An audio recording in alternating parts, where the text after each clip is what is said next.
그래서 이제 506페이지에 보면 투자와 재무 활동도 있는데 이것도 이제 똑같은 방법으로 하시면 돼요. 뭐 거기서 이제 설명을 거기 보면 이제 507페이지에 보면 설명을 쭉 해놨는데 기준 거래를 추정한 거예요. 그래서 507페이지를 잠깐 보시면 이렇게 돼 있죠. 감가상각비하고 이제 감가상각비하고 자 유형자산 처분이익이 이렇게 있는 거예요. 자료에. 그 다음에 이제 그 기계장치가 있고 그 기계장치에 대한 감가상각 노기액이 있죠. 이렇게 돼 있어요. 자, 그 금액이 이제 기초금액도 있고 기말금액도 있잖아요. 얼마냐면은 자 6,000원, 3,000원 이렇게 돼 있죠. 자 1월 1일 날, 자 12월 31일 날 얼마 됐냐면 감가상각비 6,000원, 내가 3,000원 이렇게 되는 거예요. 자, 그 다음에 이제 뭐가 돼 있냐면 기계장치가 3만원, 4만원, 15,000원, 12,000원. 자 3만원, 4만원, 15,000원, 12,000원 이렇게 돼 있죠. 이걸 가지고 이제 기준거래를 추정하면 그 밑에 있는 분기가 된 거예요. 자, 기준거래를 추정하게 되면 이걸 가지고 이렇게 하는 거죠. 감가상각비 6,000원, 여기다가 감가상각 노기액 6,000원 이렇게 쓰시고. 예? 자, 기계장치를 처분했으니까 현금을 받고 처분했겠죠. 그럼 기계장치가 없어지고 여기다가 감가상각 노기액을 쓰고 이쪽에다가 이제 처분이익을 쓰게 되는 거예요. 처분이익이 얼마냐면 자, 처분이익이 3,000원 이렇게 써지겠죠. 그 다음에 기계장치를 구입한 게 이렇게 있을 거예요. 현금으로 이렇게. 자, 이걸 이제 추정을 하시면 돼요. 자, 그런데 이거를 추정하기 위해서는 반드시 뭐가 필요하냐면 기계장치의 구입액이나 처분액 중 둘 중에 하나는 항상 자료를 줘야 돼요. 그래서 거기 문제서는 그 자료를 제시하고 있는데 507페이지 제일 위에 보시면 기계장치의 단기 취득금액이 3만 원이다 그랬으니까 기계장치의 취득금액이 왜 3만 원이에요? 3만 원? 이렇게 쓰게 되면 기계장치가 이제 3만 원이 증가하잖아요. 그러면 이 3만 원에다가 3만 원 증가하면 6만 원이 되고 6만 원이 4만 원이 됐으니까 2만 원을 처분했을 거라는 거예요. 이렇게. 그 다음에 감가상각 누계액이 15,000원이었는데 감가상각을 통해서 6,000원이 들어갔으니까 21,000원이 됐죠. 21,000원이 12,000원 줄어들었으니까 9,000원이 줄어들어야 돼요. 그러면 이게 얼마 되냐면 14,000원이 현금이 계산되는 거예요. 그래서 요 금액을 추정한 거예요. 이렇게. 자, 우리가 이제 추정하는 분계를 해보자는 건 아니고 우리가 어차피 기준거래 추정법으로 할 건 아니니까 그래서 이렇게 이러한 내용을 가지고 이 분계들을 추정해서 답을 계산하는 방법을 우리가 기준거래 추정법이라고 한다 그런 얘기예요. 그럼 기준거래 추정법을 하려면 이제 거래를 다 추정해야 되니까 굉장히 불편하다고요. 자, 그래서 이걸 가지고 이제 순회 추정법을 하셔도 좋고 다 좋은데 여기서 그냥 너에게로 나를 보낸다 법을 하시면 돼요. 그러면 여기 보시면은 자, 이 분계가 어떻게 됐든지 간에 관계없이 어떻게 됐겠어요? 여기는 이 금액이 결국 이렇게 갔을 거 아니겠어요, 결론이. 그렇죠? 그게 너에게로 나를 보낸다 법이에요. 그래서 여기 있는 금액을 이렇게 보낼 때 우리가 정식적인 우리가 다른 챕터에서 공부했던 그 감가상각 회계 처리 방법을 통해서 가자 이렇게 얘기하는 게 기준거래 추정법이고 너에게로 나를 보낸다 법은 그렇게 하지 말고 그냥 기초를 기말로 보내고 끝내자는 거예요. 뭐 이렇게 삥삥 돌아가냐는 거죠. 네? 여기서 기초에서 누계액을 15,000원에서 12,000원으로 가면 누계액을 3,000원만 줄이면 되는 거지 뭘 그걸 누계액을 늘렸다 줄였다 하는 거예요. 이렇게. 그렇죠? 기계장치도 3만원이 4만원이 됐으면 만원 늘리면 되는 거지 뭘 그걸 2만원을 줄였다 3만원을 늘렸다 그 짓을 하냐는 거예요. 기준거래 추정법은 그런 거예요. 부산에 갈 거면 부산에 해운대 놀러 갈 거면 그냥 가면 되는 거지 뭘 경포대 들렸다 가냐는 거예요. 그냥 가면 되지. 이해하시겠죠?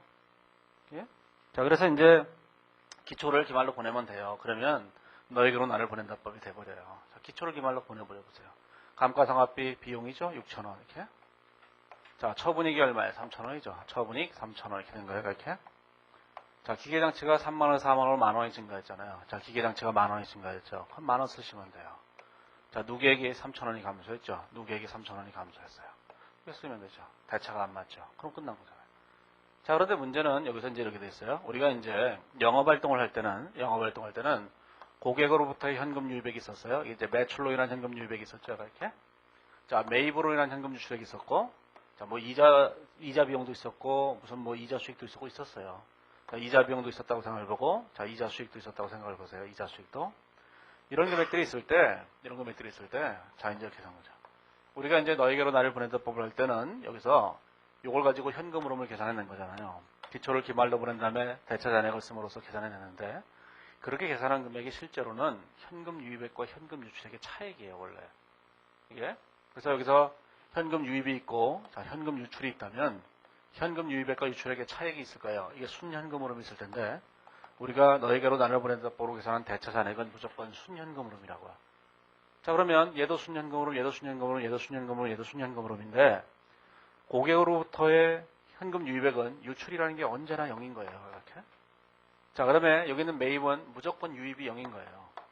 이자 비용은 무조건 유입이 0인 것이고, 이자 수익은 무조건 유출이 0인 거야. 이렇게. 예를 들어서 물건을 팔면서 돈도 주는 데는 없잖아요. 어떤 데서 물건을 사러 갔더니만 물건을 10만 원짜리를 주면서 5만 원을 쥐어줘요. 예? 물건을 사줘서 고맙다고. 그리고 5만 원을 더 주죠. 그런 건 있을 수 없잖아요. 그렇죠? 어디서 물건을 사야 되는데 물건을 사오면서 돈도 받아가요. 그건 말이 안 되잖아요. 그러니까 무슨 얘기냐면은 이 영업활동에서 계산하는 우리가 직접적으로 계산하는 이런 금액들은 전부 다 유입 아니면 유출 둘 중에 하나밖에 없는 거예요. 따라서 한쪽이 0이니까 뭐냐. 자동적으로 순현금흐름 자체가 유입이고 유출이고 그렇게 된 거라고요. 그런데 여기서 얘기하는 투자활동 같은 기계장치나 또는 뭐 기타 등등의 수도 없이 많은 계정들은 언제나 유입도 있고 유출도 있고 두 가지가 다 있는 거예요. 따라서 이 유입과 유출이 두 가지가 있으니까 이 두 금액을 네팅한 금액이 얼마라고 계산돼 나오는 거라고요. 그러면 여기서 대차를 맞추는 금액은 뭘 말하냐면 유입액과 유출액의 차액을 말하는 거예요. 그러면 유입액과 유출액의 차익을 말한다면 틀림없이 유입도 있고 유출도 있다 이렇게 얘기를 해야 될 거 아니겠어요. 이렇게. 그때 유입액과 유출액 중에 하나를 반드시 자료로 제시를 해요. 제시 안 하면 안 하는 문제도 있어요. 제시를 안 하는 문제에서는 항상 뭘 물어보냐면은 순현금 흐름이 얼마냐 이렇게 물어보는 거예요. 실제로 시험에서는 순현금 흐름이 얼마냐를 더 많이 문제를 내는데 그래서 유입액과 유출액을 만약에 안 주는 경우도 있어요. 안 주면 기중거래 추정법을 하는 사람들은 황당해져요. 예? 이게 다 물음표니까? 이것도 물음표잖아요. 기준거래 추정법을 하는 사람들은 분개가 간다네? 그럼 끝난다고요. 그럼 어떻게 돼요? OMR 카드로 가서 1, 2, 3, 4 중에 아무거나 하나 찍으면 돼요. 근데 이 방법은 실제로 너에게로 나를 보낸다 법이 기준거래 추정법보다 훨씬 더 월등하게 좋은 방법이에요. 왜냐하면 현금 유입액과 현금 유출액을 자료로 제시하지 않아도 문제를 풀 수 있어요. 순현금으로만 계산이 돼요. 예? 근데 이런 경우에는 항상 어떻게 계산하냐면은 유입액을 계산하고 유출액을 계산한 다음에 두 금액의 차이로 순현금으로 계산하는 방법이기 때문에 안 된다고. 이쪽은 뭐냐면은 순현금으로 계산한 다음에 걔를 유입액과 유출액으로 쪼개는 방법이에요. 방법론적으로 볼 때. 그러니까 다른 방법은 얘를 계산하고 얘를 계산한 다음에 두 금액의 차이가 얘구나 이렇게 계산하는 방법이고 너에게로 나를 보낸다 법은 얘를 먼저 계산한 다음에 얘를 두 개로 이렇게 쪼개는 방법이라고요. 이렇게. 그러니까 쪼개기 전 금액을 이미 계산했으니까 순현금으로를 물어봐도 계산할 수 있죠. 자, 그래서 이제 뭐 그건 그렇다 치고 이걸 보시면은 유입액과 유출액이 있는데 둘 중에 하나가 항상 자료로 제시가 돼요. 그래서 거기 507페이지에 오면 제일 위에서 세 번째 줄에 취득 금액이 3만 원이다 이렇게 돼 있으니까 여기도 현금이 있고 여기도 현금이 있는 거잖아요. 현금이. 근데 취득 금액이 3만 원이다 그랬으니까 얘가 3만 원이죠. 3만 원. 예? 그러면 대차 맞추는 잔액이 여기 있을 거 아니겠어요. 여기. 얼마 됐어요? 14,000원 이렇게 답이 되는 거예요. 그렇죠? 자, 그러면 문제를 풀다 보면 이런 게 있을 거예요. 자, 뒤로 넘어가 보시면 거기는 설명이 508페이지 설명이 쫙 돼 있는데 순액조정법으로 설명해 놓은 거예요. 순액조정법으로 설명된 거는 뭐 읽으실 필요 없어요. 그냥 써놓은 것이니까 이 방법만 알면 그냥 되잖아요. 기초를 기말로 보낸다. 그럼 끝이에요. 예? 대신 그 금액을 마지막으로 현금 유입과 현금 유출 두 가지로 쪼개는 거예요. 자, 그러면 뒤로 가보시면은 자 어떻게 됐냐면은 510페이지에 오면 거래를 하다 보면 뭐가 있냐면 현금 수수가 없는 거래가 있는 경우가 있다고. 현금 수수가 없는 거래란 건 뭐냐 이런 얘기죠. 자, 여기까지 잘 계산했어요. 여기까지. 자, 여기까지 잘 계산해 놓고 나니까, 여기까지 잘 계산했죠. 여기까지 잘 계산해 놓고 나니까 뭐가 됐냐면은, 거기 자료에 이렇게 돼 있어요. 510페이지에 가로 2번에 보면 현금 수수가 없는 거래가 있는데, 내용은 똑같은 거예요. 그럼 기초를 기말로 보냈어요. 그런데 거기 보시면, 510페이지 마지막 문단을 보면, 기계장치의 2009년도 취득 금액은 3만 원인데, 이중 현금 구입액은 22,000원, 외상 구입액은 8,000원이다 이렇게 돼 있죠. 자, 그럼 어떻게 됐어요? 여기다 이렇게 하시면 되죠. 기계장치를 샀어요. 사긴 샀는데, 자, 현금으로 산 게 있고, 외상으로 산 게 있다는 얘기예요. 이렇게 쓰시면 돼요. 외상이라고. 그럼 22,000원, 8,000원 이렇게 될 거 아니겠어요. 그럼 대차 맞추는 잔액이 여기 현금이겠죠. 자, 여전히 14,000원입니다.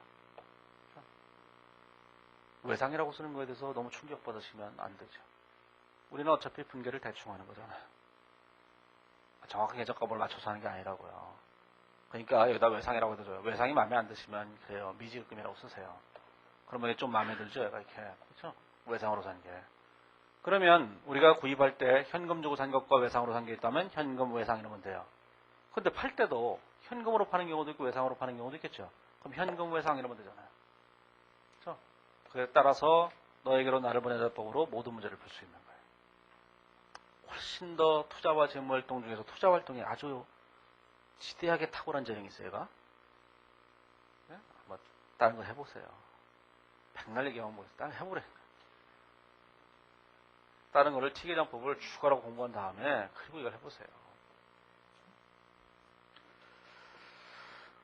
계산기가 좋은지는 암산을 해보셔야지 계산기가 좋은 줄 알아요. 그래 계산기에 고마움을 한다고 이게. 자 이제 511페이지 오면 그래서 예제 8번을 해보세요. 예제 8번을 해보시면 이렇게 예제 8번을 해보시면 이제 너에게로 나를 보낸다 법을 해보세요. 자 이렇게 쭉 가보세요.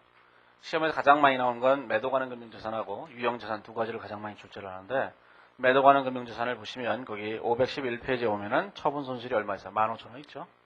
자, 처분 손실 15,000원이에요. 여기서 뭐 재분류 조정이나 이런 거 하실 필요 없어요. 재분류 조정 한답시고 뭐 분결하실 필요 없어요. 재분류 조정은 손익계산에 잠깐 표시됐다가 대체돼 가는 것이기 때문에 신경 쓰지 말고 그냥 무조건 재분류 조정을 뺀 나머지 가지고 쭉 계산하면 답이 다 맞아요. 예? 자, 그래서 이제 뭐가 되냐면 여기 보시면은 뭐가 되냐면은 뭐예요 이게?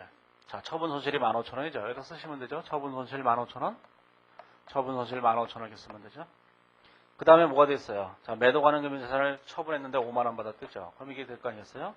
현금 유입액과 유출액이 있겠죠? 그럼 현금 얼마를 받았어요? 현금 5만원을 받았다 이렇게 되는 거죠. 이렇게. 자, 그 다음에 그 밑에 보시면 동그라미 2번에 보면 매도 가는 금융자산이 2만원이 증가했어요. 그럼 여기다가 매도 가는 금융자산이 그 2만원 이렇게 증가했다고요. 이렇게. 그 다음에 매도 가는 금융자산 평가액이 얼마예요? 5천원이 증가했죠. 그러니까 평가액이 5천원이 증가한 거예요. 평가액이 5천원이 증가했죠. 결론이 이렇게 증가한 거죠. 대차를 맞춰보세요. 그게 현금이에요. 그죠? 여기서 쓰실 때 이 매도 가는 금융자산 평가 손익이 기타 포괄 손익으로 막 왔다 갔다 하잖아요. 그 기타 포괄 손익이 있는 건 전혀 고려하실 필요 없어요. 네? 기타 포괄 손익은 전혀 고려할 필요가 없고 단기 손익까지 있는 것만 고려하시면 돼요. 그 밑에 건 필요 없으니까. 다만 이제 그 자본 항목으로 가는 기타 자본으로 가야 되는 그 기타 포괄 손익 누계액이라고 하는 항목들, 누적액들을 잠깐 손익계산서에 표시했을 뿐이에요. 잠깐. 그거는 전혀 관계없어요. 옛날 현금, 옛날 그 우리나라 옛날 기준에서도 포괄 손익계산서에 있는 그 밑에 기타 포괄 손익은 전혀 고려하지 않아도 우리 현금으로 문제를 다 풀었거든요. 기타 포괄 손익은 전혀 고려하실 필요가 없어요. 이거만 그냥 쓰시면 돼요. 그럼 계산해 보시면 얼마 돼요? 75,000원 되죠? 8만원 이렇게 되죠? 현금 이렇게 되는 거예요. 이렇게. 자, 그러면 그 뒤에 가보시면 513페이지에 오면은 거기 해답의 1번에 가로 2번을 보시면 현금 유입 5만원, 현금 유출 8만원 이렇게 돼 있죠. 맞췄잖아요. 8만원. 예? 거기 책은 순액조정법으로 되어 있지만 그보다 얘가 훨씬 더 편하다고. 기초를 기말로 보내기만 하면. 그 다음에 512페이지에 오시면 이제 토지를 해보세요. 토지. 자, 토지를 해보죠. 토지. 자, 토지 이렇게 해보시면 돼요. 512페이지에 오면 토지와 관련된 손익계산서 계정과 추가 자료가 있는데 거기 보시면 유형자산 처분익이 14,000원이야. 자, 유형자산 처분익이 얼마야? 자, 처분익이 14,000원이죠. 14,000원. 이렇게 되는 거예요. 자, 그 다음에 자, 토지를 사고 판 게 있잖아요. 자, 토지를 사고 판 게 있죠. 이렇게. 사고 판 거 있는데 거기 자료를 보시면 뭐라고 됐어요? 토지를 단기 현금으로 취득한 게 얼마예요? 3만원. 토지 취득으로 증가한 미지급금이 만원. 그걸 외상으로 샀다는 얘기죠. 그럼 현금 3만원, 외상 만원 이렇게 되잖아요. 현금 3만원, 자, 외상 만원 이렇게 된 거죠. 이렇게 된 거예요. 그래서 4만원이. 자, 그 다음에 거기 보시면 토지가 2만원이 감소했어요. 자, 여기 토지가 2만원이 감소했죠. 토지가 2만원 이렇게 감소한 거예요. 자, 그럼 현금이 얼마겠어요? 잔액으로 계산해 보시면 되죠. 잔액으로 계산해 보시면 6만에다가 74,000원이 이게 되죠. 이게 현금이다. 이렇게 되시는 거예요. 그러면 거기 보시면 해답 2번에 513페이지에 오면 현금의 유입, 역산함 이래갖고 74,000원 계산되어 있잖아요. 자, 기계장치를 해보세요. 자, 기계장치를 여기다가 이제 기계장치를 해보시죠. 자, 이제 기계장치를 해보세요. 기계장치. 자, 기계장치를 해보시면 자, 기계장치가 어떻게 되어 있냐면 512페이지에 오시면 가로 3번에 기계장치 처분익이 22,000원이죠. 여기다 처분익 22,000원. 처분익 22,000원 이렇게 됐어요. 그 다음에 감가상각비가 5만원이에요. 자, 감가상각비가 이거 5만원 이렇게 됐죠. 이렇게. 자, 그 다음에 뭐가 됐냐면 기계장치의 단기 취득액 처분 이렇게 돼 있는데 이렇게 돼 있을 거 아니겠어요. 자, 기계장치가 이렇게 돼 있으면 기계장치가 이렇게 돼 있겠죠. 현금이. 근데 기계장치의 단기 취득액이 88,000원이니까 자, 현금이 얼마예요? 현금이 88,000원이 나갔겠죠. 이렇게. 기계장치를 취득하면 돈이 나간다고요. 자, 그런데 기계장치 처분으로 증가한 미수금이 2만원이죠. 그러면 기계장치를 팔았는데 외상으로 판 게 2만원이 있다. 그런 뜻이잖아요. 이렇게. 나머지는 뭘로 팔았겠어요? 현금으로 팔았겠죠. 자, 이 금액이 얼마인지를 계산해내는 거예요. 이렇게. 여기 얼마인지. 자, 그러기 위해서는 이제 재무상태표 계정 나머지 두 개를 하셔야 되잖아요. 재무상태표 계정을 보면 기계장치가 3만원 증가했어요. 자, 기계장치가 여기 3만원 증가했죠. 3만원. 그 다음에 감가상각 누계액이 어떻게 됐냐면, 거기 보시면 누계액이 2만원 증가했죠. 2만원. 자, 그러면 계산해 보시면, 13만원이 되니까, 이걸 계산해 보시면, 이게 3만원 이렇게 하면 되겠죠. 대체 잔액으로서. 그러면, 3만원이 답이 되는 거예요. 513페이지 잘못해 보면, 거기 답이 나와 있죠.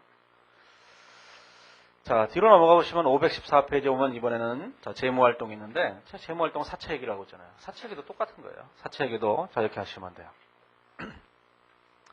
자, 그 사채에 대한 사례가 있는데 재무활동의 특징이 뭐냐면 대부분 사채를 제외하고는 관련된 손익이 없다는 거예요.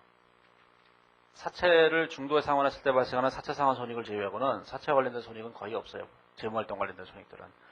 그럼 거기 손익계산서 규정을 보면 이렇게 되어 있죠. 자, 이제 이자 비용이 있어요. 이자 비용. 자, 이 이자 비용이 있는데 이 이자 비용 중에서 이자 비용이 있는데 거기 보시면 이자 비용에 보면 사채 할인 발행 차금 상각이 4,000원이다 이렇게 되어 있잖아요. 그러면 거기 이자 비용이 34,000원이라고 할 때 사채 할인 발행 차금이 얼마인 거예요? 4,000원인 거죠. 4,000원. 그럼 3만 원은 뭐겠어요? 미지급이잖아요. 이런 게 없다면 이게 현금이겠죠. 그렇죠? 그러면 이자 비용 3만 원이라고 하는 것은 얘는 별도의 현금 흐름이잖아요. 사채와 관련된 현금으로 보는 것이 아니라 얘는 이자의 지급으로 보기 때문에 얘는 뭐가 되는 거냐면 별도의 현금 흐름이에요. 이자의 지급은 뭐죠? 영업활동으로 해도 되고 투자활동으로 해도 되고 재무활동으로 해도 되는 별도의 현금 흐름이기 때문에 요거는 별도로 구분하셔야 된다고. 그러면 너에게로 나를 보낸다 법으로 할 때 이자 비용 중에서 뭐만 찾아야 되냐면 상가액만 찾는다. 상가액. 얘는 별도의 현금 흐름이니까 상가액이 얼마예요? 이자 비용 4,000원이죠. 분개를 할 때 상가액만 하셔야 돼요. 이렇게. 그러니까 사채 할인 발행 차금 상가액만이 관련된 계정이다라는 거예요. 그러면 이자 비용 나머지 3만 원은 걔는 영업활동이라니까요. 별도로 이자의 지급이라고 하는. 투자활동으로 보려면 별도의 투자활동이라고 해요. 이자 지급이라는 투자활동. 재무활동으로 보려면 별도의 활동이에요. 재무활동이라고 하는. 그러니까 이자의 지급, 이자의 수치 이런 것들을 항상 별도로 고려해야 된다고요. 그러니까 우리가 관련된 계정은 뭐밖에 없냐면은 사채 할인 발행 차금 상가액에 해당하는 4,000원밖에 없어요. 이자 비용이. 자, 그것만 좀 구분하실 줄 알면 돼요. 그렇죠? 그럼 나중에 이자 수익 같은 게 있으면 이자 수익도 뭐예요? 만기 보유 금융자산이나 매도 가능 금융자산 관련된 현금 흐름을 계산할 때는 뭐만 필요하겠어요? 이자 수익만 있으면 되는 거죠. 이자 수익 중에서 뭐예요? 상가액만. 똑같은 논리로 그걸 구분하시기만 하면 돼요. 514페이지에 오면 그래서 사채 상환 손실이 7,000원 있으니까 요것만 계산해 놓으면 사채 상환 손실이 얼마예요? 7,000원 이렇게 되거든요. 이렇게. 그 다음에 거기 보면 사채가 10만원이 증가했죠. 자, 사채가 여기 10만원이 증가했어요. 10만원이. 그 다음에 거기 보시면 할인 발행 차금이 11,000원이 증가했죠. 사채 할인 발행 차금이 이쪽에 11,000원이 증가했어요. 대변 잔액이니까. 자, 그러면 이 금액이 현금의 유입과 현금의 유출로 이렇게 나눠진다고. 그러면 현금의 유입과 현금의 유출을 계산해 보시면 거기 보시면은 그 자료에 보시면 제일 위에서 네 번째 줄에 단기에 발행한 사채의 발행 금액이 18만원이 들었으니까 자, 현금으로 얼마가 들어갔냐면 현금으로 18만원이 들어갔죠. 나간 금액이 얼마인지 잔액으로 계산할 수 있을 거예요. 그렇죠? 이렇게. 자, 이제 거기 오른쪽에 가보시면 자, 515페이지에 오면 예제 9번에 재무활동 현금 흐름이 있는데 그걸 이제 해보시면 되죠. 자, 해보시면 이렇게 돼요.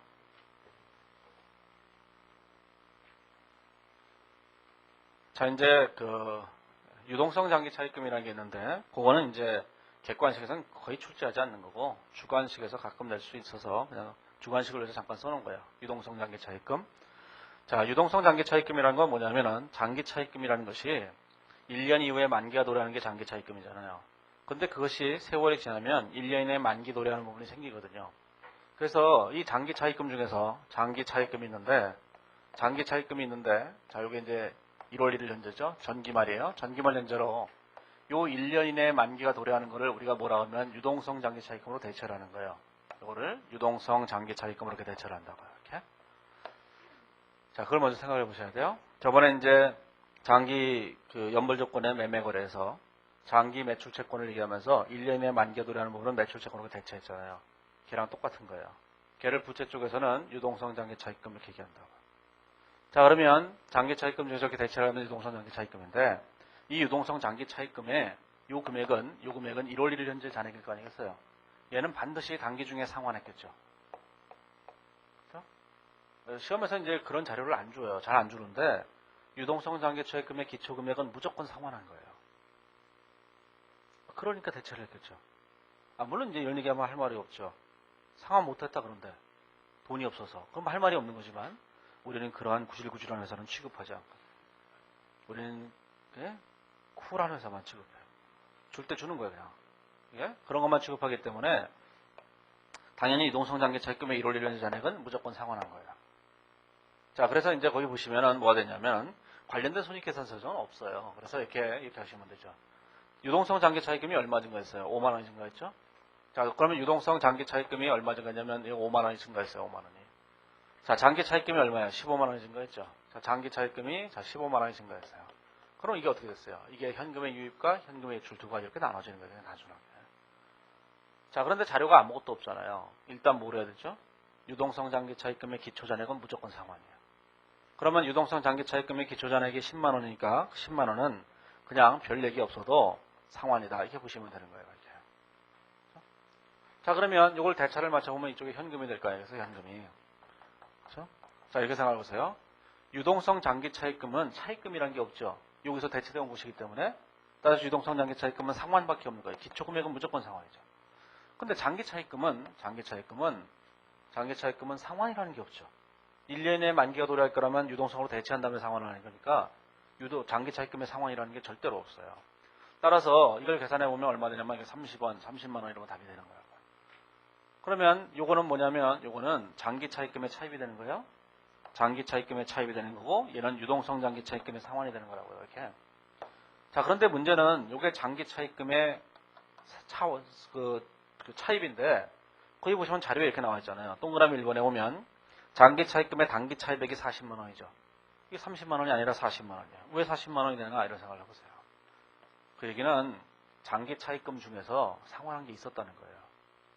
이런 경우가 있잖아요. 1할년째 장기 차입금이 있었는데 만기가 이때 도래해 이때 들어왔는데 이자도 굉장히 비싸요. 예? 박신양이 빌려준 거예요. 예? 연리 50%로 이렇게. 그럼 그부터 먼저 갚아야 되잖아요. 그래서 걔부터 먼저 갚은 거예요. 그럼 장기 차입금도 만기가 도래하기 전에 미리 갚을 수도 있는 거니까 미리 갚은 금액이 있으면은 장기 차입금의 차입이 얼마라고 줄 거라고요. 예를 주면 대차 안 맞는 금액이 장기 차입금의 상환이 돼요. 이렇게. 이런 정도의 얘기는 사실 뭐 제가 여기서 굳이 얘기하지 않아도 나중에 이제 세월이 흘러서 2차 시험 볼 때쯤 되면 잘 아시게 돼요. 그냥. 별로 어려운 얘기가 아니라서 쉽게 아실 수 있어요. 자, 515페이지에 오면 가로 2번에 보면 사채가 있는데, 자, 사채를 해보세요. 사채를. 자, 그러면 이건 이제 유동성 장기 차입금에 대한 얘기고, 이제 사채를 해보시면 사채가 이렇게 되어 있죠. 여기다 이제 그림을 하나 이렇게 그려서 갖고 해보세요. 사채를. 그러면 이제 515페이지에 보시면, 자, 사채 상환이익이 2만 원이죠. 사채 상환이익이 얼마예요? 이게 5만 원인가요? 5만 원 이렇게. 2만 원 이렇게 되어 있죠. 그 다음에 이자 비용이 있는데 이자 비용에서 항상 뭐만 계산해요? 상각액만 계산하면 된다 이런 얘기가 있는데 거기서 자료가 상각액만 주어져 있죠. 5,000원을. 그래서 이자 비용 5,000원에다 쓰시면 돼요. 이자 비용 5,000원 이렇게 쓰시면 되죠. 그 다음에 현금의 유입과 유출 이렇게 되어 있는 거예요. 그런데 거기 뭐라고 되어 있냐면은 사채 상환 금액이 8만 원이잖아요. 그러면 돈이 나갔겠죠? 8만 원이. 현금 8만 원 이렇게 나간 거예요. 사채 상환. 자, 그 다음에 거기 동그라미 2번에 보시면 사채와 관련된 계정이 사채가 20만 원이 증가했죠. 여기다가 사채가 증가한 게 얼마 증가했어요? 사채가 여기다 20만 원 이렇게 증가했어요. 그렇죠? 자, 반대편에 할인 발행 자금이 3천 원이 증가했죠. 자, 할인 발행 자금이 3천 원이 증가한 거예요. 대차를 맞춰보세요. 30만 원에서 이걸 빼게 되면 29만 2천 원 이렇게 되겠죠. 29만 2천 원이 사채의 발행 이렇게 된 거예요. 사채를 발행했더니만 29만 2천 원에 현금이 유입됐다. 그런 뜻이에요. 또 맞췄네. 맨날 맞춰요. 이렇게. 자, 515페이지에 오면 가로 4번에 자기 주식을 보세요. 자기 주식을 어떻게 하면 돼요? 기초를 기말로 보내면 되는 게 전부 다. 그러면 자기 사채를 거기 보시면 어떻게 되냐면 자기 주식을 먼저 보시면 515페이지에 가로 4번에 자기 주식이 있는데 자기 주식을 했을 때 단기에 처분한 금액이 5만 원이래잖아요. 그러면 여기다 이렇게 됐겠죠. 자, 단기에 처분한 금액이 여기 현금으로 5만 원이랬죠. 5만 원. 그렇죠? 단기에 취득한 게 현금으로 얼마 있을 거 아니겠어요? 이걸 계산하면 되는 거죠. 근데 자기주식 처분 손익은 손익계산서 규정이 아니에요. 재무상태표 규정이니까 기초와 기말의 차이를 그냥 계산하면 되죠. 자기주식 처분익이 만 원에서 18,000원으로 8,000원이 증가했어요. 그럼 여기다가 자, 처분익이 8,000원 이렇게 증가했잖아요. 그렇죠? 재무상태표 규정이에요. 자, 그다음에 자기주식은 얼마였어요? 25,000원이 증가했죠. 자기주식은 차변전을 갖는 거니까 25,000원 이렇게 증가했다고. 대차를 맞춰보시면 여기다 쓰겠죠. 67,000원 이렇게 써주는 거예요. 현금이 이렇게 써주는 거예요. 여기에 만약에 법인세가 고려되어 있다. 그럼 머리 아파 죽는 거지. 그런 건 객관식에서 안 나오니까 신경 쓸 필요 없어요. 그래서 나중에 법인세 관련된 얘기들은 나중에 주관식에서 공부하시면 돼요. 예? 요것 때문에 법인세 내게끔 돼 있잖아요. 이게 자기주식 처분이기 때문에. 나중에 주관식에서 하시면 돼요. 자, 그러면 자본이 있어요, 자본. 자, 자본에 보시면 거기 요구사항에 뭘 물어봤냐면 516페이지에 유상증자 금액과 현금 배당이 얼마나 이렇게 물어봤잖아요. 얘도 그냥 너에게로 나를 보낸다법으로 해보시면 돼요. 자, 어떻게 하면 되냐면은 유상증자가 있으니까 자, 유상증자가 어떻게 됐어요? 유상증자로 늘어나는 금액은 자본금과 주식 발행 초과금과 관련되어 있는 거잖아요. 그렇죠? 그러면 자본금이 얼마예요? 10만 원 증가했고 주식 발행 초과금이 2만 원 증가했죠? 자, 10만 원, 2만 원 증가한 거예요. 별게 없다면 얘가 다 뭐예요? 얘가 유상증자겠죠. 돈이 나가는 건 뭐예요? 돈이 나가려면은 유상감자가 돼야 될 거 아니겠어요? 감자가 없다면 증자밖에 없을 거 아니겠어요? 대체산액이 유상증자 이렇게 된 게 현금으로. 그런데 문제는 여기에 뭐가 있냐면은 주식배당 있잖아요. 주식배당. 자, 주식배당은 이익이익하면서 자본금으로 대체된 거예요. 그래서 주식배당이 4만 원 있으니까 그 금액이 이익이익하면서 2월 이익이익하면서 4만 원 이렇게 대체돼 왔죠. 그 나머지 금액이 뭐가 된 거예요? 나머지 금액이 이게 유상증자가 된 거예요. 현금으로. 현금이 8만 원 이렇게 된 거예요. 이렇게. 유상증자가. 그렇죠? 하지만 유상증자는 이렇게 계산하는 것보다 이게 분계로 하시면 되는데 이 분계로 하게 되면 이게 대체 분계들이 있어서 오히려 이렇게 하는 게 더 나을 수도 있어요. 어떻게 하냐면은 어차피 자본금과 주식 발행 초과금 이 두 개를 합한 금액이 결국은 유상증자 금액과 관련되어 있는 거거든요. 이게 유상증자 금액과 관련되어 있다고 할 때 1월 1일 현재 금액이 있을 거예요. 그러면 12월 31일 현재 자본금과 초과금 금액이 꽤 있을 거 아니겠어요. 얘가 뭘로 변하겠어요? 일단 유상증자로 변하죠. 유상증자로 변하는 거예요. 자, 주식 배당으로도 변하죠. 그 다음에 무상증자로도 변하겠죠. 이렇게. 물론 이제 주식 발행 초과금을 재원으로 해서 자본금으로 대체했다 그러면 안 변하겠지만 예를 들어서 다른 거 이익준비금 이런 거면 변할 거 아니겠어요. 그러면 여기는 요 금액에다가 유상증자가 얼마인지 모르니까 주식 배당 더하고 무상증자 더하면 기말금액이 되는 거예요. 이렇게 가감법으로 하는 것이 더 편할 수도 있죠. 시험 문제를 낼 때 복잡하게 안 내요. 기껏해야 주식 배당이죠. 잘해야 뭐야? 무상증자죠. 그러니까 이렇게 그냥 가감법으로 계산해서도 혼태쉽게 하실 수 있어요. 이렇게 분계를 하셔도 되고 분계를 하실 때는 이익염이 줄어든 것이 뭐예요? 그것이 무상증자다. 그런 걸 아시기만 하면 되죠. 대체된 거니까. 그 다음에 그 배당이 있는데 자 배당을 계산할 때는 배당은 이렇게 계산하면 되죠.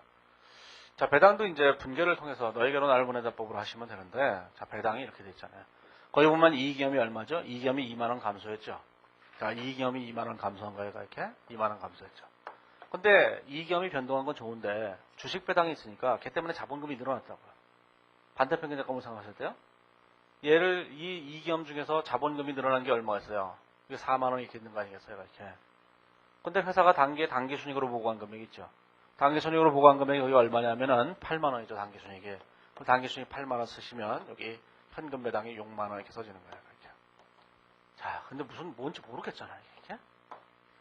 자, 이렇게 된 거예요. 자, 얘를 푸실 때는 사실은 이렇게 너에게로 나를 보내자 법으로 하는 것보다 이게 훨씬 더 저는 좋다고 생각하는데 1월 1년제 이익염에다가 자, 뭘 더하냐면은 자, 단기순이익을 더해요. 여기다가 배당을 빼죠. 주식 배당을 빼고 자, 현금 배당을 빼면 이게 12월 30일 현재 잔액이 되는 거예요. 이렇게. 간단하게. 이익염이 뭘로 변했어요? 이익염 플러스 단기순이익 마이너스 배당은 기말금액 이렇게 되는 거잖아요. 그렇죠? 이 산식을 이용해서 푸는 것이 훨씬 더 편해요. 실제로. 그러면 이익염이 기초에 20만 원, 기말에 18만 원이니까 여기다 20만 원. 자, 기말에 여기 18만 원 이렇게 돼 있잖아요. 이렇게. 자, 그런데 단기순이익이 얼마였어요? 8만 원이죠. 주식 배당이 얼마예요? 4만 원이죠. 그 현금 배당이 나머지 6만 원 계산할 수 있을 거예요. 그렇죠? 이 방법이 훨씬 더 편해요. 실제로. 자, 그런데 이제 이거를 너에게로 나를 보내는 법을 하면 어려운 이유가 뭐냐면은 여기는 단기순이익을 왜 차변해서 쓰는지 이걸 이해를 못한다고요. 단기순이익은 대변잔액을 갖는 거죠. 근데 왜 차변에다 쓰죠? 단기순이익인데? 그걸 이제 사람들이 이해를 못하는 거예요. 단기순이익이란 집합손익계정에 대변잔액과 차변잔액을 이렇게 네팅한 금액이에요. 이게 단기순이익이라고요. 근데 우리는 집합손익계정을 마감을 해야 되거든요. 얘를 마감하기 위해서는 차변했어야지 마감이 돼요. 그래서 여기다 차변에다 이렇게 쓰는 거예요. 이렇게? 어렵잖아요. 그럼 뭐하러 이렇게 해요? 그냥 이렇게 하면 되지. 이익염 플러스 단기순이익 마이너스 배당은 기말금액 이렇게 쓰잖아요. 이건 회계권리의 상식이잖아요. 그러니까 배당에 관련돼서는 이렇게 하는 게 제일 편해요. 실제로. 이게 배당금을 계산할 때. 시험에서는 이제 유상증자 금액과 배당금 지급액이 얼마를 제일 많이 물어보는데 이렇게 계산하는 방법이 제일 편하다고. 아까 했던 유상증자도 어떻게 되나요? 자본과 주식 발행 초과금의 기초자네 플러스 유상증자 플러스 주식 배당 플러스 무상증자 그러면 기말자네 이렇게 하는 게 제일 편하다고. 뭐 편한 대로 하시면 되는데 뭐 분계식으로 하셔도 되고. 근데 여기서 분계식이 좀 복잡한 이유는 여기 이익기금 때문에 이익기금이 요 자본금이 늘어났다는 것도 꼭 생각하셔야 되고 여기서 자본금이 늘어날 때 이익기금이 줄어들어야 된다고 생각해야 되고 막 이렇게 되기 때문에 대체 분계가 많아서 복잡하더라고요. 그러니까 차라리 이런 방법을 하시는 게 훨씬 더 좋을 수 있어요. 자, 이제 뒤로 넘어가 보시면, 자, 이제 문제들을 좀 해보시면, 자, 이렇게 돼 있어요. 좀 연습을 한번 해보시면은, 자, 뒤로 한번 가보시면 어디 돼 있냐면은, 자, 이걸 한번 해보세요. 거기는 533페이지에 오면은, 533페이지에 오면 3번에 간접법에 의한 영업활동 현금 흐름이 돼 있다고요. 그 간접법에 의한 영업활동 현금 흐름을 먼저 한번 해보시면, 533페이지에 오면, 다음은 비교재무제표 등 일부 자료다, 이렇게 돼 있죠. 이자의 수치와 이자의 지급은 영업활동으로 분류한다고 할 경우 영업활동 순현금 흐름을 간접보로 작성하라 이렇게 되어 있어요. 그러면 여기서 일단 우리는 이자 비용과 법인세 지급은 계산했다고 생각을 해보세요. 그럼 나머지만 계산하면 되겠죠. 자, 시작을 뭐부터 시작해요? 세전단계 수익부터 시작하는 거예요. 간접법은. 그래서 간접법은 세전단계 수익부터 시작을 하는 거니까 여기다 이렇게 쓰죠. 자, 이제 이렇게 되는 거예요. 제일 위에다가 뭘 쓰냐면은 자, 세전단계 순익부터 쓴다는 얘기예요. 세전단계 순익. 여기다가. 그럼 세전단계 순익이 얼마인지 알아야 되는데, 거기 보시면, 533페이지에 보시면, 가로 2번의 자료에, A사가 2009년도에 단기 순익으로 보고한 금액은 14만원이다 이랬고, 그 위에 보시면 바로 위에 법인세 비용이 2만원 이렇게 되어 있잖아요. 그러면 법인세 비용 차감전 순익이 16만원이겠죠. 그래서 법인세 비용 차감전 순익 16만원, 얘부터 시작하는 거예요, 이렇게. 자, 그럼 여기다가 가감할 때, 뭘 가감하겠어요, 이렇게. 자, 투자와 재무활동 관련 손익을 무조건 가감해야 되죠. 비용가산 수익차가. 그 다음에 또 가감할 게 뭐 있어요? 이자 수익, 이자 비용, 배당 수익. 세 가지는 무조건 가감해야 돼요. 뭐 활동에 관계없이. 자, 이자 수익, 이자 비용, 배당 수익 세 가지. 그걸 꼭 기억하셔야 돼요. 그러면 533페이지에 있는 건 손익계산서 예정부터 이제 찾아가는 거예요. 손익계산서 예정부터 제일 위에 매출액, 영업활동이죠. 그 밑에 이자 수익이 뭐예요? 이자 수익은 무조건 뺀다 그랬잖아요. 이자 수익 5,000원 여기다 빼셔야 돼요. 자, 이자 수익을 5,000원을 있는데 5,000원을 이렇게 빼야 돼요. 무조건 수익 차감 비용 가산이니까. 자, 그 밑으로 쭉 내려가 보시면 바로 밑에 유형자산 처분이익 있죠. 32,000원. 자, 처분이익은 뭐예요? 투자활동이죠. 자, 처분이익이 32,000원 있는데 32,000원은 무조건 이렇게 빼야 되죠. 이익은. 자, 그 다음에 그 밑에 보시면 단기 매매 금융자산 평가이익이 뭐야? 영업활동이에요. 단기 매매 금융자산 영업활동으로 보기로 했으니까. 자, 그 밑에 보시면 매출원가 영업활동이죠. 퇴직급여원가 영업활동이죠. 대손상가비 영업활동이에요. 주식보상비용이 얼마가 되있냐면 주식보상비용이 2만원 있죠. 2만원은 그 뭐야 주식선택권이에요. 그 밑에 보시면 그러면 그거 더 해야 되죠. 투자 재무활동이다 그런 얘기예요. 자본이니까. 그러면 그 주식보상비용이 2만원이에요. 여기다가 자 주식보상비용을 여기다 2만원 이렇게 가산하셔야 돼요. 그 다음에 그 밑으로 내려가 보시면 감가상각비 28,000원 더 해야 되죠. 감가상각비 28,000원 이렇게 더 하셔야 되고 자, 그 다음에 그 밑에 뭐가 있어요? 이자 비용 있죠? 15만원? 무조건 더 해야 돼요. 이자 비용. 무슨 활동으로 구분했는지는 별로 중요하지 않아요. 무조건 더 하는 거예요. 이자 비용 25만원 이렇게. 자, 그 다음에 뭐가 돼 있냐면 외환차손이 있죠. 외환차손이 영업활동인지 찾아셔야 돼요. 이게 매출채권이나 매입채무와 관련돼 있다. 그러면 영업활동이니까 가산할 필요가 없는 거예요. 근데 거기 보시면 가로 2번에 보면 외환차손은 외화장기차입금의 기말환산이다 이렇게 쓰니까 얘는 재무활동이죠. 그러니까 가산을 해야 되는 거예요. 외환차손 5,000원 이렇게 되는 거죠. 자, 제일 마지막에 법인세 비용 가산할 필요가 없어요. 여기서 이미 고려된 금액이니까. 세전단계 순익으로. 이제 이 다음에 뭘 해야 돼요? 관련된 재무상태표 규정의 순증금액을 가감하시면 되죠. 533페이지에 오면 제일 위에 오면 이연법인자산은 법인세가 상관없고 그 밑에 재고자산이 얼마예요? 2만원 증가했죠. 재고자산이 2만원 증가했어요. 재고자산의 증가가 얘가 2만원 이렇게 된 거죠. 이렇게. 자, 그 다음에 보시면 매출채권의 증가가 얼마예요? 7만원이에요. 자, 매출채권의 증가가 여기 얼마면 7만원 이렇게 됐어요. 자, 그 밑에 보시면 단기 매매 금융자산이 어떻게 되어 있냐면 16만원에서 22,000원으로 6,000원이 증가했잖아요. 단기 매매 금융자산의 증가가 얼마예요? 6,000원이죠. 이렇게. 그 다음에 밑으로 내려가 보시면 확정급여 부채가 있어요. 얼마에 3만원 증가했죠. 확정급여 부채가 10만원 증가했죠. 이렇게. 7만원에 얼마 증가했죠. 3만원 증가했어요. 3만원. 이렇게. 확정급여 부채. 그 다음에 쭉 내려가 보시면 뭐가 되냐면 미지급법인세는 법인세가 별도고 매입채무가 얼마냐면 4만원이 감소했죠. 매입채무의 감소가 이렇게 4만원이 감소한 거예요. 그렇죠? 이걸 꼭 기억하셔야 돼요. 법인세 비용 차감전 순이익에다가 투자와 재무활동 관련 손익을 가감한다. 반드시 이자 수익과 이자 비용은 어떠한 경우에도 가감해야 된다는 얘기예요. 100%. 자, 그리고 나면 이걸 계산해보세요. 자산의 증가는 현금 매출이죠. 자산의 증가는 나쁜 거예요, 무조건. 부채의 증가는 좋은 거예요. 부채 감소가 나쁜 거고. 그렇죠? 그러면 금액이 딱 계산되는 거죠. 이게 영업에서 창출된 현금이라는 거예요. 이제 조금 연습해 보시면 하실 수 있을 거예요. 이게. 자, 그 다음에 이제 535페이지에 오면 4번에 투자활동 현금흐름을 한번 해보세요. 535페이지에 오면 투자활동 현금흐름을 보시면 거기 매도가는 금융자산하고 가로 2번에 보면 유형자산이 있는데 시험에서 그 두 가지를 가장 많이 내요. 그래서 이제 요거를 한번 해보시면 요거만 해보세요. 해보시면 어떻게 되냐면은 이렇게 돼 있어요. 네, 이거는 그냥 뭐 너에게로 나를 보낸다 법을 해보시면 되는 거니까 그냥 해보시면 되죠. 자, 이제 이렇게 해보세요. 이렇게. 자, 어떻게 되냐면은, 자, 535페이지 매도가는 금융자산을 보시면 이렇게 되죠. 자, 그냥 기초를 기말로 보내면 돼요.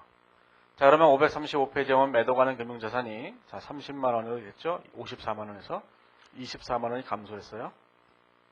자, 그래서 매도가는 금융자산이, 자, 24만원 이렇게 감소한 거예요. 이렇게. 자, 그 다음에 매도가는 금융자산 평가액이 얼마냐면 22만원에서 8만원으로 14만원이 감소했다고요. 그럼 매도가는 금융자산 평가액이 14만원이 감소했죠. 평가액이, 자, 14만원 이렇게 감소한 거예요. 이렇게. 그렇죠? 자, 그 다음에 매도가는 금융자산 처분이익이 8,000원 있었어요. 처분이익이 8,000원이죠. 자, 처분이익이 여기 8,000원 있는 거예요. 8,000원. 그 다음에 손상차손이 얼마냐면 44,000원이 됐어요. 손상차손이 얼마 됐어요? 44,000원 이렇게 되는 거예요. 이렇게. 자, 그러면 대차를 맞추면 되죠. 현금 유입액과 현금 유출액이 되는 거예요. 자, 그러면 현금 유입이 얼마냐면 거기 보시면 당기에 취득한 매도가는 금융자산이 25,000원이니까 자, 현금으로 취득한 게 여기 25,000원이죠. 자, 그러면 나머지 금액이 여기 현금액에 써질 거 아니겠어요. 현금. 대차 잔액을 갖다 쓰시면 되죠. 이렇게. 그러면 그 금액이 얼마가 되냐면은 뒤에 가보시면은 89,000원 계산돼요. 89,000원 이렇게 되는 거죠. 그래서 그냥 단순하게 기초금액을 기말금액으로 쭉 썼을 뿐이에요. 그러니 답이 나오잖아요. 그렇죠? 자, 그래서 이제 535페이지로 다시 가보시면 이제 건물하고 기계장치가 있어요. 건물하고 기계장치를 그냥 동시에 해보세요. 그럼 멀티태스킹을 하는 거예요. 동시에 두 개를. 뭐 쓰기만 하면 되는 거니까 이렇게 보세요. 자, 이제 뭐가 되냐면 두 가지를 이렇게 동시에 써보세요. 멀티태스킹을 이렇게 해보죠. 그냥 동시에 써보세요. 자, 제일 먼저 자, 건물이 얼마죠? 건물이 15만원에서 30만원으로 5만원이 증가했어요. 15만원이 증가했어요. 그러면 건물을 여기다 써보세요. 건물이 자 15만원 이렇게 증가한 거예요. 이렇게. 자, 감가상각 누계액이 자 15,000원이 감소했죠. 자, 누계액이 15,000원이 감소했어요. 누계액이 자 15,000원 이렇게 감소했어요. 자, 그 밑에 보면 기계장치가 22만원에서 25만원으로 3만원이 증가했죠. 자, 기계장치가 증가했어요. 자, 3만원이 증가했다고, 기계장치가. 자, 그 다음에 감가상각 누계액이 12만 5천원에서 자, 3만원으로 9만 5천원이 감소했다고요. 그럼 누계액이 여기 9만 5천원이 감소했죠. 9만 5천원이 이렇게 감소한 거예요. 이렇게. 그 다음에 감가상각비가 7만 5천원 있는데 건물분과 기계장치분으로 따로따로 나누셔야 돼요. 그러니까 건물분 감가상각비 여기 있죠. 건물분 감가상각비. 기계장치분 감가상각비 이거를 6대4의 비율로 이렇게 나눠보세요. 6대4의 비율로 나눠보게 되면 건물에 대한 감가상각비가 45,000원이 돼요. 45,000원. 이쪽이 얼마냐면 이쪽이 3만원이 된다고요. 이렇게 감가상각비가. 그 다음에 유형자산 처분이익이 얼마냐면 15,000원이죠. 유형자산 처분이익이 얼마예요? 건물분이잖아요. 이렇게. 이게 15,000원인 거예요. 이렇게. 그 다음에 기계장치와 관련한 처분 손실이 8,000원이에요. 그러니까 처분 손실이 8,000원이죠. 처분 손실이 8,000원인 거예요. 이렇게 돼 있어요. 자, 그러면 이 금액은 현금 유입액과 현금 유출액으로 나눠져 있는 거예요. 이렇게. 현금 유입액과 현금 유출로 이렇게 나눠져 있겠죠. 이쪽도 현금 유입액과 현금 유출로 이렇게 나눠져 있을 거 아니겠어요. 이렇게. 자, 그러면 거기 자료에 보시면 가로 2번에 보면 두 번째 줄에 당기에 처분한 건물의 처분 금액은 7만 5천원인데 그 금액 중 12,000원은 2010년에 받기로 했다. 그러면 건물을 팔았는데 자, 현금으로 받은 것도 있고 자, 외상도 있다. 그런 뜻이잖아요. 그렇죠? 자, 그런데 외상으로 12,000원 받기로 했고 자, 전체적으로 판 게 7만 5천원이니까 6만 3천원은 현금으로 받은 거죠. 그렇죠? 거기 써 있잖아요. 7만 5천원에 팔았는데 12,000원 내년도에 받기로 했으니까 6만 3천원 올해 받은 거죠. 그 다음에 기계장치에 단기 취득한 금액이 18만 원이니까 이 현금으로 기계장치 취득한 금액이 18만 원인 거예요. 이제 대차만 맞추면 잔액이 딱 맞죠.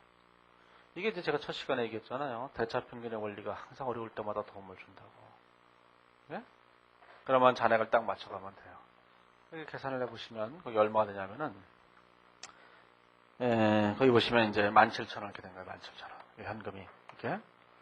그 다음에 이쪽은 얼마가 되냐면 현금이 27만 원 이렇게 된 거예요. 현금이 27만 원 이렇게 된 거죠. 이렇게 계산하시면 돼요. 예? 사실은 뭐 별로 한 얘기가 없어서 그냥 조금만 한 며칠만 공부하시고 시험장에 가면 풀려요. 그게 안 믿어서 그렇지 다들. 그러면 이게 가면은 나중에 그런다고요. 아예 안 풀리네요. 이런 사람도 있어요. 왜 그러냐면은 어떤 게 관련된 게 뭔지 몰라서 그러는 거예요. 또 틀리는 사람들이 대부분 기초와 기말이 그걸 구분을 못해요. 아니 문제 보면 이 책은 여기다가 2009년 말 여기는 2008년 말 이렇게 됐잖아요. 시험이 그런 게 아니에요. 앞에가 2008년 말인 경우도 있다고요. 이게 2009년 말이고 옛날에 어떤 수험생이 와서 저한테 갑자기 항의를 한 거예요. 막 항의를 했는데 그때는 제가 이제 순액조정법만 강의했었거든요. 순액조정법으로만 강의를 했더니만 뭐가 됐냐면 이렇게 됐잖아요. 이렇게. 자, 이제 매출을 계산하게 되면 자, 매출 자, 100원 이렇게 쭉 쓰잖아요. 그렇죠? 얼마라고. 자, 매출원가 매입으로 한 행위주에 그러면 50원 이라고 쭉 쓸 거 아니겠어요? 그렇죠? 그래서 금액이 이제 여기서 40원 이렇게 나오잖아요. 이렇게. 120원 이렇게 나오잖아요. 이렇게. 근데 어떤 수험생이 저를 찾아온 거예요. 2002년 월드컵 바람이 불 그때 저를 찾아와서 이러는 거예요. 이 순액조정법은 아주 심각한 문제가 있다는 거예요. 뭐가요? 그렇더니만 유입은 다 맞는데 유출은 다 틀린다는 거예요. 이거는 돈 들어오는 것만 맞는 방법이라는 거죠. 그래서 아니 나는 지난 몇 년 동안 강의를 했지만 그런 얘기 또 생전 처음 들어본다고. 그랬더니만 하는 소리가 자기가 계산하면 다 틀린다는 거예요. 유출하면. 그래서 유출 하나의 자료가 있었어요. 매입을. 계산해보라고 그랬더니만 이 문제를 보세요. 그러면서 자기가 막 계산해요. 탑이 4만 원이 안 나오는 거예요. 그래서 제가 줘보라고. 그래서 제가 막 두들겨봤어요. 4만 원이 나와요. 뭐라고 4만 원이 나오지 않냐고. 그랬더니 이상하네요. 그래서 자기가 막 두들겨봐요. 보세요. 안 나오잖아요. 그래서 제가 그랬어요. 다시 두들겨보라고. 두들겨보니까 이게 5만 원을 치는데 이렇게 쓰는 거예요. 5만 원. 이게 있잖아요. 누르는 순서가 있잖아요. 5, 0, 플러스 마이너스 이렇게 누르는 거예요. 이렇게. 그러면 얘를 마이너스로 읽어요? 플러스로 읽지? 이렇게 해야 되는데 이렇게 해야지 되는 거죠. 이래야지 마이너스로 읽잖아요. 그 다음에 뭐부터 읽냐면 얘부터 눌러요. 얘부터 일단 누르고 마이너스를 누르고 그 다음에 50 이렇게 쓰는 거예요. 이렇게. 그러니까 마이너스 50이죠. 그러니까 그 사람은 항상 이렇게 누르는 거예요. 순서를. 저는 이렇게 누르고 아시겠죠? 틀리는 건 다른 데서 틀리는 게 아니에요. 계산기 사용법을 몰라서 틀리는 거예요. 이게? 근데 하시다 보면 그렇게 돼요. 하시다 보면 이게 이렇게 된다고요. 이렇게 누르면 안 되는 거예요. 이렇게. 그런 얘기 했더니만 또 어떤 수험생이 나중에 제가 강의할 때 얘기해 줬더니만 또 그런 얘기 하더군요. 어떤 계산기는 또 이렇게 눌러야 된대요. 마이너스를 누르려면. 아무튼 자기 계산기를 잘 이용하세요. 결론은. 그리고 기초와 기말을 틀려서 하는 사람도 되게 많아요. 거꾸로 봐서. 우리는 습관적으로 앞에 게 기초, 뒤에 게 기말 이렇게 보는데 원래는 앞에 게 기말이고 뒤에 게 기초라고요. 출제자가 어떻게 되느냐? 자기 내고 싶은 대로 내요. 어떤 건 앞에가 기초고 어떤 건 뒤가 기초고 막 이래요. 그거만 잘 구분하시기만 하면 돼요. 이게. 자, 이제 그 앞에 가보시면은 이제 마지막으로 거기 있는 그 526페이지 4번 문제가 있는데, 자, 그거는 잠시 후에 잠시 쉬었다가 그 문제하고 마지막 챕터에서는 뭐 별로 할 얘기가 많지 않으니까 마지막 챕터에 있는 거하고 그 두 가지 얘기를 한꺼번에 하기로 하죠. 잠시 쉬었다가 얘기를 하죠.